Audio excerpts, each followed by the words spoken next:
in the womb. The Gospel of the Lord.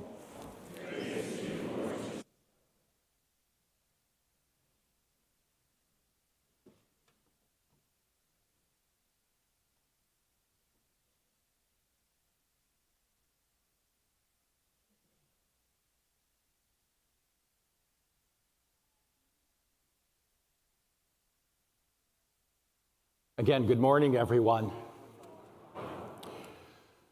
Well, the 8th day of Christmas. Today, Mary and Joseph would have taken Jesus to the temple to be consecrated before God. And yet both readings take us back into hearing about the gospel takes us back into hearing about the angels and the shepherds. I think the church wants us to continue to reflect, because reflection is very hard for us. It took me personally a number of years to recognize what true reflection was about. Growing up, I thought reflection was when my parents would say, "When I was your age, I did this." And I would just shake my head. Here we go again with these stories. They're just talking about the past. Would they just let up? I would hear about my mother. My mother was born in 1914 and my dad was born in 1916. So they lived through the Depression and not a whole lot to do back then. So my mom learned how to tap dance by what she would see them doing in the movies that she went to. They couldn't afford tap dancing shoes, and so she would take the bottle tops of the Coke bottles that they had. She would step on them so they'd make the little tap sound. I heard that story ad nauseum. It was just, for me, that was what reflection is about. But the church asks us to pull back and still remember the shepherds and the angels and the birth. Because a lot of us have moved on already. The stores are already prepping for Valentine's and St. Patrick's Day. We're supposed to be reflecting on this great mystery that God has done for us, the gift of his Son, giving us Jesus to suffer, die, and rise again so we could be with him forever.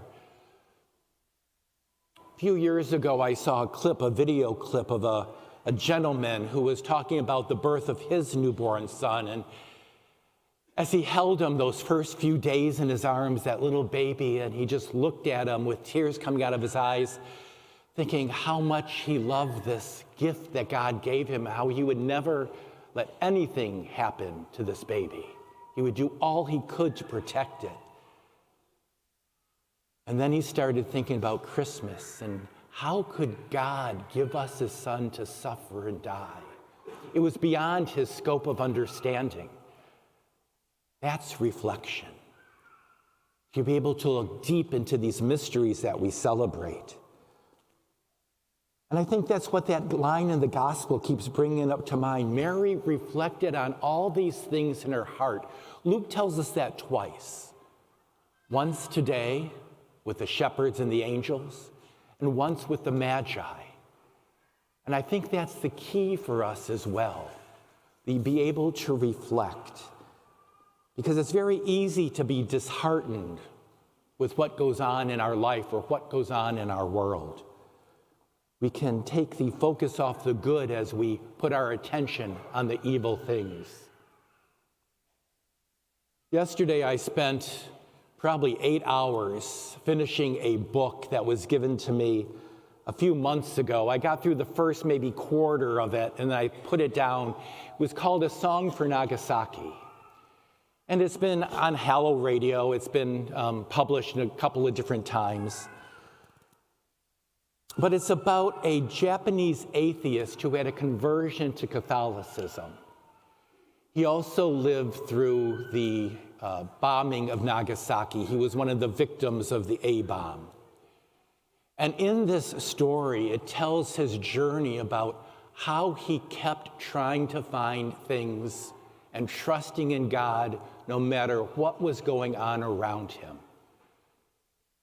It was just a very powerful story. In fact, I was telling the deacon, I said, with this cold I have or whatever, I have these allergies. With me crying, it just made the congestion much more desperate. But here was a man who suffered these hardships in his life, losing his life in the incineration of that A-bomb, and still being able to find God's grace in the moments, that God was going to be with him. It's not positive thinking.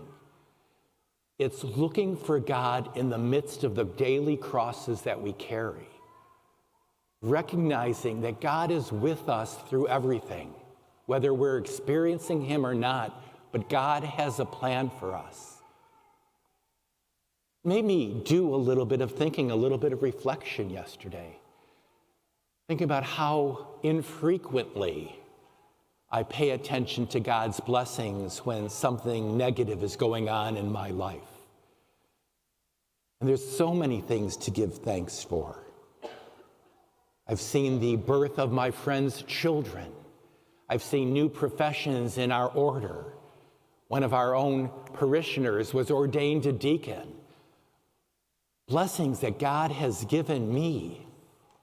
And yet, how often do I look at those things? Mary learned to reflect on all these things in her heart. The shepherds, the angel, the magi.